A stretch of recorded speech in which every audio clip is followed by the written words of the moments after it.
what do we have here? It's Dave Filoni's favorite Star Wars character, Ahsoka, and she's finally gotten her own show, and it's live action. Amazing! So let's talk about it.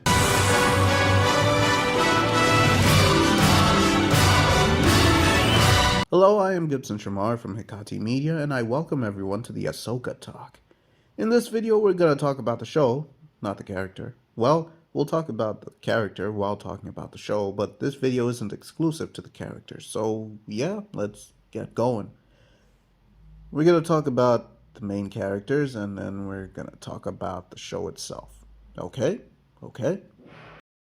Firstly, the title character, Ahsoka, the face of Star Wars, the main character, the embodiment of the light side of the Force, the one who will outlive every character she interacted with in the Clone Wars and will outlive everyone who was present in the Battle of Exegol. She is the embodiment of balance in the Force. Carrying on from her previous appearance in the Book of Boba Fett, she has decided to resume her search for Thrawn and look more into ancient Jedi culture, taking along with her the droid Huyang, who was a training droid in the Republic area, who has been active for thousands of years. Okay? Why are you not doing this with Luke Skywalker, who is trying to rebuild the Jedi Order? Why is the droid not with Luke Skywalker, who is trying to rebuild the Jedi Order? Well, she has let go of her quirky, adorable, bright-eyed nature and has become mature now.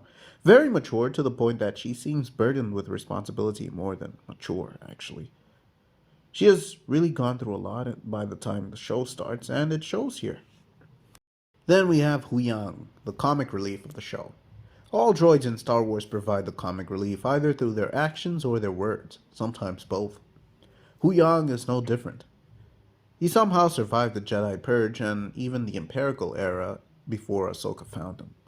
How and when did she find him? Yeah, good question, but for another time. He's also very observant and tends to give people harsh and direct truths about the consequences of their actions. He is also very knowledgeable and is a sort of eccentric uncle figure to Ahsoka. We have Sabine, who in this show is confirmed to be Force sensitive. She's a Mandalorian pyromaniac who loves art. This is a characterization from Star Wars Rebels. Now she's just a girl or woman in her early to mid-20s who is going through a teenage rebellious phase. She skips award ceremonies and doesn't want anyone's help because she feels like no one understands her. She is also a technical expert and has a way with machines. Her story in this season revolves around her feeling insufficient due to having failed to live up to Ahsoka's expectations in Jedi training and her inability to find Ezra, who disappeared at the end of Star Wars Rebels, which is almost 10 years prior to this show.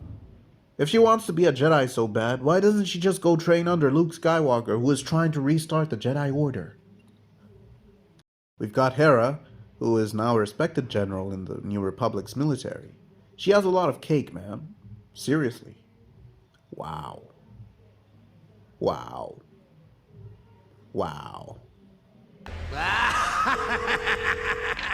She doesn't get involved much in what's going on this time around. She's kind of just there to establish that she exists in live-action Star Wars. She is now a mother as well. She's the mother of young Jason Syndulla, who is also the son of Caleb Dume, aka Kanan Jarrus. Jason is developing Force abilities, and it looks like Hera is catching on to that. She could send him to a guy who is starting a Jedi Order so he can get proper training. I'm just saying. Hera takes a back seat here to the more active people, but with the way the show goes on, you can tell that she's going to be pulled back into the main action soon. Then we've got Ezra Bridger, the hero of Star Wars Rebels. He disappeared at the end of the show when he was taken to another galaxy by space whales that can travel through hyperspace. They're really amazing creatures, and I must commend the sense of wonder that they bring to the screen. He becomes a sort of hermit and doesn't go insane at all. He becomes a pacifist but doesn't go insane. He's hiding out on the same planet that Thrawn is on. Don't ask me why Thrawn never managed to find him despite having almost a decade to do so and the tech for it. Ezra has matured in a way and can really hold his own in combat, which is really saying something. He has become a survivor who learned to live off the little that is offered to him in this show. His journey is kind of like Luke's in the sequel trilogy, except Ezra hadn't given up hope and was just waiting for the possible appearance of someone coming to rescue him. He's also far more cheerful and likable than he was in Rebels. On the antagonist side, we have Baylan Skoll, a former Jedi Knight who served during the Clone Wars. He's played by Ray Stevenson, who unfortunately died before the show was released. Rest in peace, Ray Stevenson. Your screen presence will be missed. He employs a fighting style which has very similar stances to Qui-Gon's. I wouldn't be surprised if he actually does use Qui-Gon's lightsaber combat style. He is calm, calculating, and very cold. He treats his apprentice, Shin Hati, with respect and is not afraid of sending her on dangerous assignments. He holds a lot of respect for his fallen Jedi brethren, and his aim in this season is to find more power. We are never told exactly what kind of power he is looking for, or what it will do for him exactly, but I do know he said that he wants to break the cycle of eternal war between the Jedi and the Sith. We then have Shin Hati. Oh, she's a very interesting character. Very beautiful. I love those eyes. She's very beautiful. She is the loyal apprentice of Baylan Skoll, standing by his side and committing to mercenary activities. Yeah, the Jedi have become so fragmented that others quit and became mercenaries. Having force powers does help a lot when it comes to that kind of stuff. She is silent, observant, but clearly has a lot to learn as her inexperience is displayed in her actions and her attitude towards dangerous situations. She always caught in a tough matchup when she is sent on these fights. I felt bad for her sometimes, but then again, it's probably because she's beautiful and I might have developed a crush on her. We've also got Morgan Elsbeth, who has taken a bit of a backseat this time to other characters like Thrawn. She is freed by Baylan and is taken to the other galaxy where Thrawn is and has become something of a sidekick to him with no real path of her own anymore, which is why she died. She was still as calculating and evil as always. And finally we have Thrawn, Grand Admiral Thrawn. This guy's a legend. He's the Star Wars Kevin Feige. He goes on all these missions and stuff, and when he loses, he's always like, yeah, that was all part of the grand design.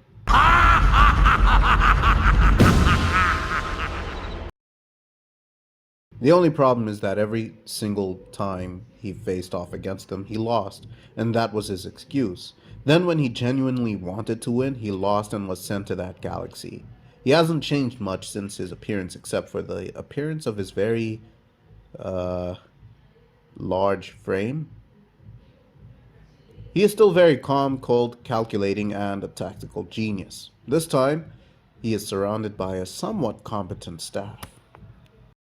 So, now that we've gone through the characters, let's talk about the show, shall we? The show takes place around 6 or 7 years after the Battle of Endor and the fall of the Empire. Yes, I understand that in the new canon, the Battle of Jakku is the new final battle site. I really don't know why they had to go to that route, but okay. The show features an interesting type of villain, a former Jedi from the Republic era who is doing mercenary work and freeing dangerous criminals alongside his apprentice. You know, this sounds like the kind of stuff that Luke Skywalker should be dealing with, since he is trying to restart the Jedi Order, and having a guy with force powers running around committing atrocities will hurt his chances of his order being seen in a good light by the New Republic. But anyway, Ahsoka's on it, so you can just sit back and relax, Luke. The show starts off kind of slow as it introduces you to the state of the galaxy and the characters. The thing is, when they do meet, you as a fan are excited about it, and the characters all act awkward around each other. It's like exes who are meeting at a mutual friend's wedding. Even when Ahsoka and Hera meet, it feels more like they're divorced parents who get along well but don't really want to be close to each other that way. And the first episode was very long. Sheesh. I think I fell asleep watching it. Well, I have to partially blame myself for that. I watched it very late and I was very tired. I was expecting it to be 45 minutes at most, but it turned out to be an hour. Yeah, it wasn't pretty. Anyway, I powered through it and saw the infamous lightsaber wound. While I don't think people should be surviving such things, this wasn't as bad as people made it out to be. It was believable that Sabine would survive the stabbing given the way that it was presented. I was just happy to see that the one who was supposed to be an uplifting character for every girl out there to aspire to be like actually loses a fight despite being moderately trained against a fairly well trained opponent in lightsaber combat, unlike other characters that appear later on in the timeline. It grounded her and showed that she actually had areas in which she needed to grow. Speaking of beatability, as I guessed, Ahsoka was presented as unbeatable. Yes, she was defeated by Balin, but that wasn't due to his skill, but more about the circumstances. She had him beaten, but then got burned by the map, and he took advantage of that. He never actually outmatched her. Nobody has outmatched her since the Clone Wars, actually, and that's a bit concerning. Yes, she trained under Anakin, but what do you mean even Anakin himself can't outmatch her? I'm not even talking about the duel in the World Between Worlds in this show. I'm talking about the duel in Star Wars Rebels where she was dominating the fight even though she was distracted and trying to save Ezra while holding him off completely. And again, he didn't defeat her due to skill or power, but because of circumstances. That's something Dave Filoni is going to have to learn to dial down on with the character. On the topic of the World Between Worlds, it was really interesting to see Hayden Christensen back as Anakin. Now everybody acts like everyone loved him back in the day. Well, at least they love him now. His lesson to Ahsoka was a little unclear if you wanted something straightforward, but you should know by now. Dead people in movies and shows are never straightforward with anything they say. He wanted Ahsoka to regain her determination. She was just carrying herself around, just doing things for the sake of doing them. Anakin was there to bring back her drive. The Clone War flashback was meant to symbolize her conflict in letting go of things from the past, which is why she has lost her drive. He just got her through it in the most Anakin way possible. This is where Dave Filoni shines. I've said it before and I'll say it again. Dave Filoni is amazing at world building and lore. However, the problem is Lucasfilm keeps telling him to work on prequels instead of pushing the story forward.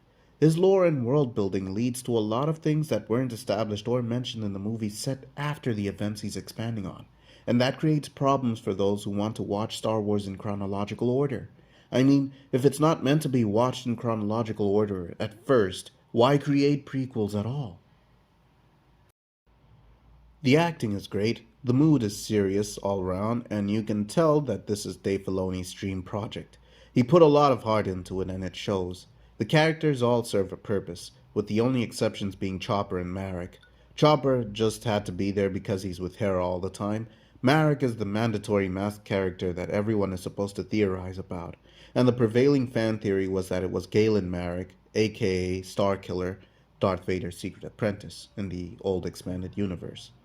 Well, we saw him fight, and he got killed easily and turned into a cloud. Well. What do we have here? And you know what the crazy part is? Fans won't stop with the theories when new masked characters show up. I even forgot to mention the one in the Bad Batch Season 3 that everyone was theorizing to be Tech. But nope, it wasn't him. A fan favorite character actually died and remained dead. At least I think it was a fan favorite character. Wait, praise revoked. He wasn't a fan favorite character. Back to Ahsoka. I like that he's showing how the Republic was still rebuilding and becoming more complacent to weird things going on, like the Imperial Patriots being allowed to work in the New Republic despite showing that they're still Imperial supporters. It shows that there's some form of corruption going on. I like how even in decision making, Hera, despite all the work she has done, still has to explain herself and convince council members of what she's been doing, or what she's doing. That leads to a whole new problem. See, the New Republic was formed majorly through the contributions of Luke, Han, and Leia. Luke blew up the first Death Star and defeated the Emperor and Darth Vader. Han led the mission that sabotaged the second Death Star's shield. Leia was part of the team. It is strange that they seem to have no effect on anything and their presence is not felt. They tried to remedy this by having 3PO appear because Leia was too busy or something. And I'm like, at some point, these shortcuts just won't cut it anymore. The fans are so scared of the notion of recasting, and the studios keep bowing down to their insecurities and going through acrobatics to please them. Carrie Fisher would have wanted someone else to play Leia in this phase of Star Wars. No actor actually bars others from taking on their roles apart from Harrison Ford and to some extent Wesley Snipes, even though Disney doesn't care about him. They're respecting Harrison Ford with Indiana Jones, though. But recasting an actor that died is not disrespect. The most you can say as a fan is that you've grown so attached to that actor that you don't want to see anyone else take on the role. Don't come up with things like disrespect or we should honor them.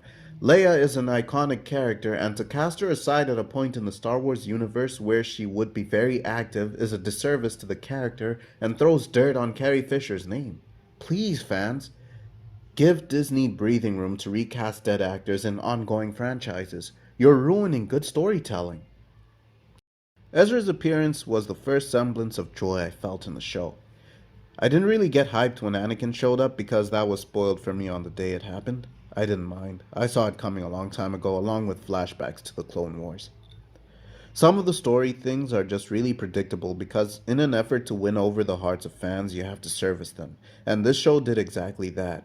Ezra's appearance brought joy because he's just very jovial. He's got that youthful happiness and optimism, and it's a nice change from what everyone is feeling. The appearance and apparent threat of Thrawn doesn't have me convinced at all. He's seriously not a problem, leaving aside that we already know that whatever he's up to will fail since we have the sequel trilogy. He just never wins. Every time he loses, he goes like, I planned this all along. And the one time he did want to win, he lost. From the good guy's point of view, Thrawn is not a problem at all because they have a 100% win record against him. Their fear of Thrawn is based on what he accomplished in the old expanded universe, now called Legends, not what he has done in canon. And that's kind of sad, to be honest. We're supposed to be scared of this guy, and he's never actually presented himself to be a legitimate threat to the good guys. Yes, he gave them the most trouble, but they beat him 100% of the time. My guy is not serious. This stems from Rebels being child oriented and headed by a guy who gets too attached to the characters he creates. If they wanted Thrawn as a credible threat, he should have won every single time he went against the rebels, and the Ghost Crew only barely escapes.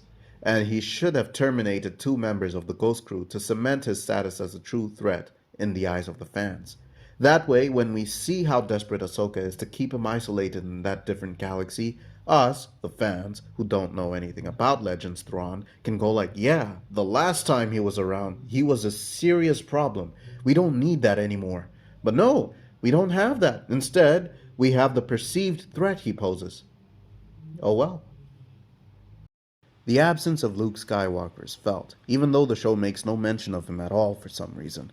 Despite having Jedi characters, a character that wants to be a Jedi trained by Luke's father's former Padawan. You know, Ahsoka? You could have told Sabine to seek out Luke for training. And also, Luke not being aware of Baylan Skoll's activities and not taking part in stopping them is not a very good look for him. I get that by the sequel trilogy he's supposed to be broken, bitter, and alone because his Jedi Order was wiped out, but the work that Dave Filoni has done with Luke so far is far from good. Firstly, his whole no attachment thing he was trying to teach Grogu doesn't make sense since the reason for his survival up to now was Darth Vader's attachment to him. He was meant to do things differently from the old order. Luke's attachment to his friends and Anakin's attachment to him are what got him this far. The Jedi's rules on attachment are what led to the fall of the Republic. You'd think that Luke would allow attachments, considering all that has happened, but no. Since his order is destroyed in the sequels, we have to show that he was flawed exactly like the Jedi before him. Wouldn't it make more sense if he tried doing things differently and applied new, updated rules for the Jedi, and because the Order was still destroyed, he was like, you know what? Nah, I'm done. There's no saving this, and quits? Wouldn't that make it better? Wouldn't Luke handling all these problems around the galaxy, only to have his greatest dream shattered, lead him to giving up on everything? Come on, guys, you're messing up big time.